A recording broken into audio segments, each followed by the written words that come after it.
नमस्कार, मैं हूं सुनील शर्मा। महासेवा न्यूज में आप सभी का स्वागत करता हूं। आईसीएआई सीए इंस्टीट्यूट के इलेक्शन है, रीजनल काउंसिल और सेंट्रल काउंसिल के। तमाम चार्टर्ड अकाउंटेंट यहां पर वोट कर रहे हैं। काफी सारे सीनियर सिटीजन्स हैं, काफी सारे यूथ हैं।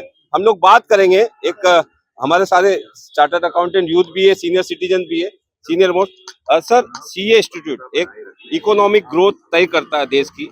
वहां पर सजेशन देता है। कौन देता है? सेंट्रल काउंसिल और आरसीएम में जो चुन के जाते हैं, ऑल इंडिया में जो अलग अलग बॉडी है आईसीआई की, वो चुन के जाते हैं और वो वहां पर तय करते हैं कि किस तरह से इकोनॉमिक ग्रोथ बढ़ेगा। आज हमारे देश के प्रधानमंत्री चाहते हैं कि आज 5 है, 3 पे पहुंचे तो किस तरह से सर ये वोट होते हैं? आप कितने सालों से वोट डाल रहे हैं और आज जो वोट है, आपका मुद्दा एजेंडा क्या होना चाहिए कि बिना जैसे देश के विधानसभा लोकसभा चुनाव होते कई जाति और धर्म पे डाइवर्ट हो जाते हैं। सीए इंस्टीट्यूट पढ़ा लिखा इंस्टीट्यूट है, आपका एजुकेट और तमाम जो लोग हैं वो आप अकाउंट्स देखते हैं, देश की अर्थव्यवस्था को संभालते हैं। आप सीनियर हैं सर, ये किस आधार पर वोट होना चाहिए सीए इंस्टीट्यूट? से आपने बहुत ही अच्छा क्वेश्चन रखा और मुझे बहुत ही अच्छा लगा। हमारे देश में इलेक्शन जाति पाति बैकवर्ड शेड्यूल कास्ट सब तरीके से हो सकते हैं। शायद उसमें परिवर्तन करना मुश्किल है, लेकिन हमारी सीए इंस्टीट्यूट एक प्रोफेशनल इंस्टीट्यूट है और हर हर आदमी का ये इच्छा रहता है कि प्रोफेशन में वो लोग लीडर बने जो उसे कैपेबिलिटी से संभाल सके। तो उसमें ऐसे लोग जो उसके लिए कैपेबल है, उसका चुना जाना नहीं देश की इकोनॉमी पर बल्कि पूरे देश के लिए और पूरे प्रोफेशन के लिए बहुत ही इम्पोर्टेंट है। मैं खुद चेयरमैन रहा हुआ सीए इंस्टीट्यूट का। मेरा नाम बीएम अग्रवाल है, ब्रिजमोहन अग्रवाल। और मैं हमेशा ये चाहता हूँ कि कभी भी इलेक्शन जाति पाति और ये मेरा दोस्त है, ये मेरा भाई है, मैं उसमें बिल्कुल भी विश्वास नहीं करता हूँ। और मैं ऐसा ही करता हूँ, मैं दावे के साथ कहता हूँ। आप अपना थोड़ा समय निकालिए, थोड़ा वक्त उसके प्रोफाइल को देखिए, थोड़ा उसके बारे में जाके गूगल में सर्च कीजिए, उनके पीछे क्या हिस्ट्री रही है। क्या ये वो लोग तो नहीं है जो करप्टेड है और जो अपने स्वार्थ के लिए जा रहे हैं, या वो लोग जा रहे हैं जिनके पास समय है, जिनका इंटेंशन ठीक है। और जो हमें लगता है see there should be a good speaker also, वो लोगों का लैंग्वेज में ऐसा होना चाहिए दम। और जो आदमी अपनी आत्मा से सही होता है वही इंस्टीट्यूट में सही तरीके से पेश कर सकता है। सर एक बीच में टोकना चाहूंगा आपको हाँ। कि जैसे विधानसभा लोकसभा में निर्वाचन आयोग, केंद्रीय निर्वाचन आयोग का वो है कि आप लोग को आप जब अपना मैनिफेस्टो, आपका जो मुद्दा है वो लोगों तक पहुंचाएंगे तो कैसे चलेगा? सीए को आगे जाके आपको सेंट्रल काउंसिल आईसीए बॉडी को ये भी एक खुलासा करना चाहिए, आगे मौका देना चाहिए जितने कैंडिडेट है। अब सर डब्ल्यूआरसी में 48 कैंडिडेट है और सेंट्रल काउंसिल के लिए 22 कैंडिडेट। 48 कैंडिडेट लोगों को, वोटर्स को पता नहीं, तो सर उनको मौका देना चाहिए एक मीटिंग करने का, इंडिविजुअल जिसकी जैसी कैपेसिटी, उनका मैनिफेस्टो ये होना चाहिए, नहीं होना चाहिए? बिल्कुल होना चाहिए। आपका बिल्कुल सही है। मैनिफेस्टो मीन्स क्या होना चाहिए कि इंस्टीट्यूट के प्लेटफॉर्म पे एक बार उन सबको बुला करके, ओके, और समय निकाल करके कि उनसे एक 5-5 मिनट का चर्चा कराए, तो भी आदमी को, सामने वाले वोटर को समझ में आ सकता है। और ये ऑनलाइन तो बिल्कुल सिंपल है आजकल, इतना सारा अपने पास ऑनलाइन है। आप लेक्चर देते हो, ये तो उसका आप सीपी अवर्स रखो कि ये सब करने के लिए भी हम 4 या 6 सीपी अवर्स देंगे, और उन सबको सुनो और सुनने के बाद में आप जजमेंट लो। आप जजमेंट कर सकते हो कि आप न्याय कर सकते हो कि वास्तव में ये लोग बहुत ही योग्य हैं और अगर ये लोग आए तो निस्वार्थ सेवा करेंगे। जी आप जुड़े रहिए, हम इनसे भी बात करते हैं। लास्ट में एक और सवाल लेंगे आपसे। हमारे साथ में यूथ कुछ चार्टर्ड अकाउंटेंट है, उनसे बात। आपका नाम? यदुनंदन अजमेरा।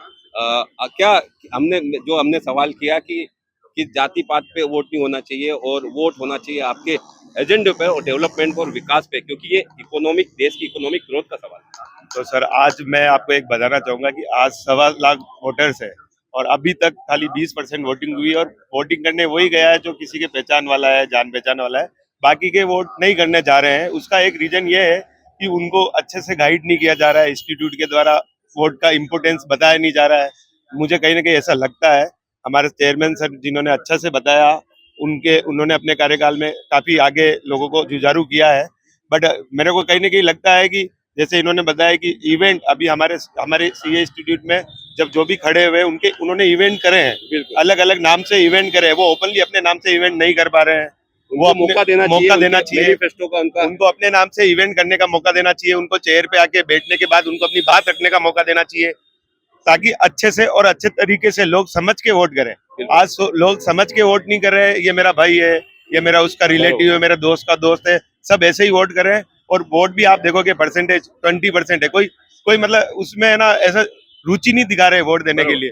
उसका मेन रीजन यही है क्योंकि मतलब कोई गाइडेंस कुछ भी नहीं है, क्यों वोट जरूरी है वो भी कुछ सीए इंस्टीट्यूट जो देश की इकोनॉमिक ग्रोथ तय करता है और उसमें लोगों को पता नहीं है कि उसका जो कैंडिडेट है वो कितना पात्र है, क्या योग्यता रखता है। सर आप यूथ चार्टर्ड अकाउंटेंट है, आपका नाम बताइए और आप इसको किस तरह से देखते हैं। हमने जो भी सवाल किया अभी जो पास्ट चेयरमैन उनसे भी किया, इनसे भी किया, क्या कहेंगे इस बारे में? Yes sir, my name is Sanwariya Somani, chartered accountant. जैसा कि आप सभी जानते हो कि आज 6 और 7 तारीख को chartered accountant institute of India के चुनाव पर्व चल रहा है, जिसमें सभी उत्साह से लेके भाग ले रहे हैं। यहाँ पे अलग अलग बूथ है यहाँ पे, तो उसमें सीए लोग, यंगस्टर्स और काफ़ी यंग पुराने मेंबर्स भी यहाँ पे एक एक करके वोट देने आ रहे हैं। लेकिन मुझे लग रहा है कि वोट परसेंटेज काफ़ी कम है, लेकिन इसको बढ़ाने के लिए हमें कुछ न कुछ प्रयास निरंतर करते रहना चाहिए। वोट बढ़ाने के लिए क्या प्रयास किए जा सके, वो एक कैंडिडेटर को भी बताना चाहिए कि लास्ट ईयर इतना परसेंटेज वोट हुआ था और इस साल इतना परसेंटेज होने जा रहा है। और दूसरा चीज़ है कि ग्रोथ के लिए अपना institute of chartered accountant of India जो है 3 ट्रिलियन से 5 ट्रिलियन करना चाह रहा है इकोनॉमी को, उसके लिए काफ़ी अच्छा योगदान है हमारे प्रोफेशंस को लेके।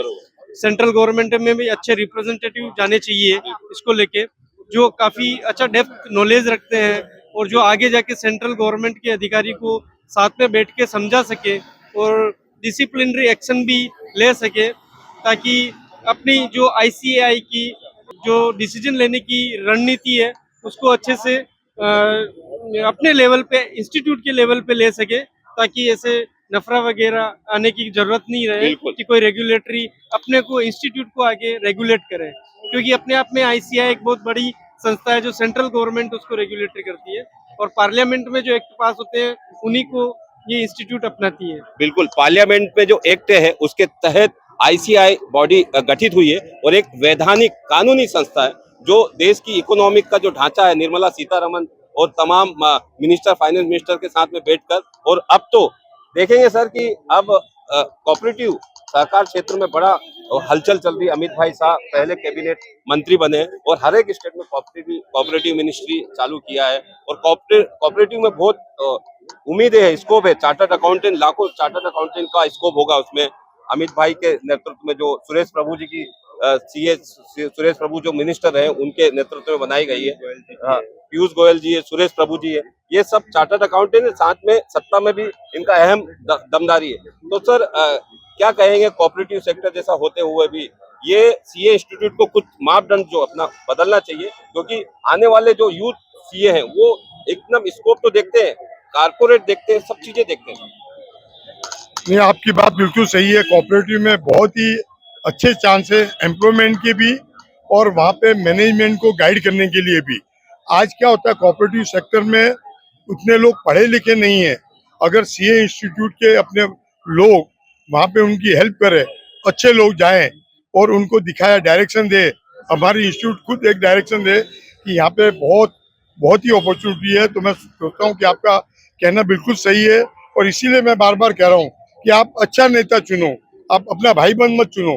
तो आपको देखो कितना चेंजेज आएगा, इस समाज में चेंज आएगा, इस देश में चेंज आएगा।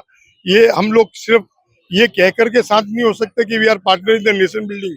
हमें वास्तव में इसका पार्ट बनने के लिए अच्छे लीडर को लाना है, अच्छे लोगों को लाना है और हमें वोटिंग के लिए जरूर आना है। यही मेरा सबसे अनुरोध। वोटिंग के लिए जरूर आना है। ये जो सुझाव है, ये सुझाव वो रखें ताकि वोट परसेंटेज बढ़ेगा तो देश की इकोनॉमिक ग्रोथ पर असर करेगा। सशक्त सीए, सशक्त भारत। मैं कैमरामैन संतोष गिरी के साथ में सुनील शर्मा, महासेवा न्यूज, मुंबई।